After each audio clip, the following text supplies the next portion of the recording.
Aloha and welcome to Walk Story. I'm Chino LaForge with Maui Times. Today with me, I have Jonah Lyon, mayoral candidate. Jonah, let's walk story. All right, bye. So Jonah, why don't you tell me a little bit about yourself? Well, I grew up in Northern California, a small town called Ukiah, and which actually happens to be haiku backwards. So, kind of funny story in that, which was like to arrive here in first place on Maui was that I recognized as haiku. And I actually had dyslexia when I was growing up, and so I was able to see it backwards, and it was just brought him like, why does this look familiar? And but yeah, a little background. My parents are educators, so I came up in like that is education and learning as kind of the main focus. Interracial couple also. My mom's African American, Native American. My dad's Irish American and German. Yeah, so just like really like coming through that, they grew up. They were civil rights activists. Met in the Peace Corps in Venezuela, so always very involved in community action. What's right for the people, and then standing for that also through educational process and really being there for the next generations. I have 4 older brothers that they adopted actually as foster brothers, and then 1 older sister. We're the biological children of my parents. And so yeah, moved to Maui about 3.5 years ago, and I have a daughter, 5.5-year-old daughter named Zola, and partner named Yasuka, and the family moved here, and we've been settling into Maui since then. Awesome. Yeah. So not being a Maui native, what is your connection to the Maui community?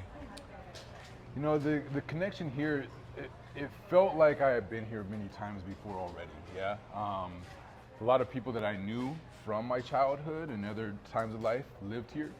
And really the connection here came more just feeling the vibe, the experience, the aloha vibe is what I would call it, yeah. Just ohana, it felt very communal, very close-knit, everybody in the community. And then also from the standpoint on a spiritual nature, how connected the people were to each other and connected to the planet, connected to Earth, connected to the Aina.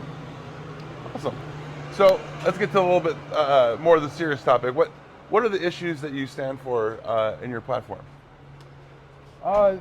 With the issues that I stand for my platform, like right here is kind of like, that's why I wear this shirt. We made these shirts with each color to represent the elements. So one of the things that brought me here to Maui was I was focusing on building and creating a Jedi Academy. And so that's all about education. I have a background in firefighting, so I kind of interwove that with background in healing and community organization. So wearing this shirt, this yellow, is really to focus in on the prosperity in the economy of tourism. How do we bring that into sustainability, and really honoring the culture and our environment and the ecosystem here. And then from the standpoint also, we have a green shirt, regenerating land. To me, it's really important right now to be in a regenerative state of mind and really thinking about how what we are doing is connected to everything else.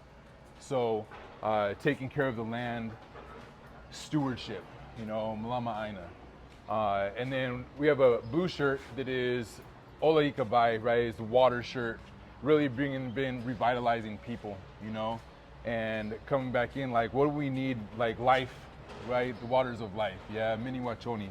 Bringing that into the field and really taking care of, so water rights is a big thing, right?